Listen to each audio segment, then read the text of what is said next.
कि प्रेस का उद्देश्य सिर्फ ये है कि जनता के सामने वो तथ्य आ सके, जनता के सामने वो चीज़ें आ सके जो जरूरी है।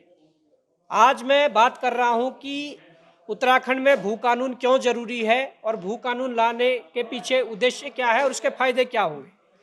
आज जो हमारे पास मामला आया है वो जम्मू कश्मीर का एक व्यक्ति जिसका नाम गुलाम हैदर है, वो जम्मू कश्मीर का मूल निवासी है। उस व्यक्ति ने यहाँ पर गलत तथ्य, गलत जानकारियां देकर यहाँ पर 10 बीघा से अधिक भूमि खरीदी है। उन्होंने ये तथ्य दिया है कि मैं उत्तराखंड का मूल निवासी हूँ। किस आधार पर उत्तराखंड का मूल निवासी है, इस आधार पर कोई कागज नहीं दिखा पाया। जब हमने आरटीआई से चीजें मांगी तो आरटीआई से पता लगा कि वो व्यक्ति जम्मू कश्मीर पुलिस में सब इंस्पेक्टर था। तो मैं ये कहना चाहता हूं, अगर वो उत्तराखंड का मूल निवासी है तो जम्मू कश्मीर पुलिस में सब इंस्पेक्टर पद पर कैसे चयन हो गया, और अगर वो जम्मू कश्मीर का मूल निवासी है तो किस अधिकार के तहत उन्होंने जनजातीय क्षेत्र के कालसी में 10 बीघा से अधिक भूमि, कृषि भूमि खरीदी है।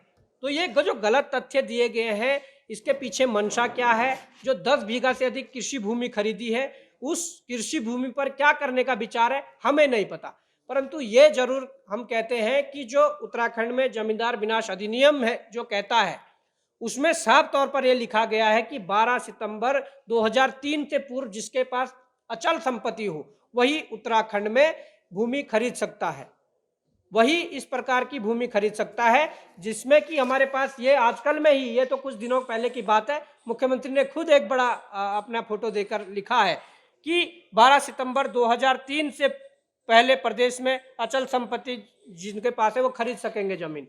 जबकि जो जमींदार विनाश अधिनियम है उसमें केवल और केवल आवासीय भूमि खरीदने की उत्तराखंड में छूट है, और उसका जो क्राइटेरिया वो भी 250 वर्ग मीटर है, इससे अधिक नहीं।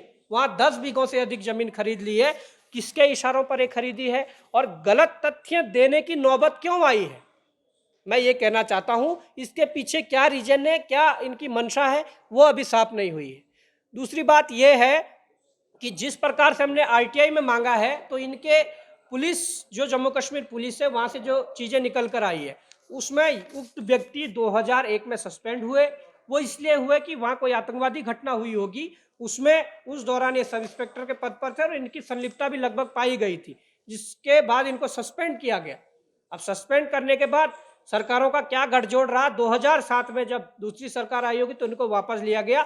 ये सारी चीजें, ये सारे तथ्य हमारे पास है। इसके अलावा इनका जो एसटी का सर्टिफिकेट है जम्मू कश्मीर का, जो उनको मान्यता 1989 के तकरीबन मिली है, जबकि हमारी जनजाति की मान्यता जिस जगह पर इन्होंने जमीन ली है, जौनसारी जनजाति को 1967 में जनजाति का दर्जा मिल गया था।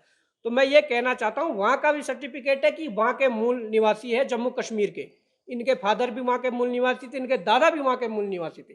तो मैं ये कहना चाहता हूँ कि इस जो रंजिश के पीछे कौन कौन अधिकारी, कौन कौन कर्मचारी संलिप्त है, जो डीएम महोदय है देहरादून, उनके जांच रिपोर्ट में भी ये आ गया कि इसमें गड़बड़ियां हैं, इसमें अनियमितताएं हैं। उसके बाद भी कौन लोग जो इन्हें बचाने की कोशिश कर रहे हैं, जैसे नाम आ रहे हैं कि जिला न्यायालय से लेकर उच्च न्यायालय तक के जो सरकारी जो अधिवक्ता है, कोई जो इनके रिश्तेदार है, उनका भी इनको संरक्षण है। सचिवालय में बैठे कुछ लोग, उनका भी इनको संरक्षण है। तो क्या हम उत्तराखंड वासियों की माटी बेटी की रक्षा इस प्रकार से हो पाएगी? हमारी चिंता ये है कि अगर इस प्रकार की चीजें जनजातीय क्षेत्र के भीतर, जहां आसानी से एंटर भी नहीं किया जा सकता, उसके भीतर हो रही है, तो तमाम उत्तराखंड के पहाड़ी और मैदानी इलाकों में इस प्रकार की कितनी अनियमितताएं होंगी, इस प्रकार के कितने फर्जीवाड़े होंगे, ये आज सरकार के सामने चुनौती है। और हम कहते हैं सरकार इस पर संज्ञान लेकर इस संपत्ति को अपने राज्य सरकार की संपत्ति में सम्मिलित करें और इन लोगों के खिलाफ कड़ी से कड़ी कार्रवाई करिए। और अगर ऐसा नहीं होता है तो इसके खिलाफ, जिस प्रकार से हमारा मूल निवास भू कानून का जो आंदोलन चल रहा है, जिस प्रकार से हम अपनी माटी बेटी बचाने को लेकर ये लड़ाई लड़ रहे हैं, उस लड़ाई को लेकर वहां पर भी ये लड़ाई शुरू कर दी जाएगी, ये आंदोलन शुरू कर दिया जाएगा।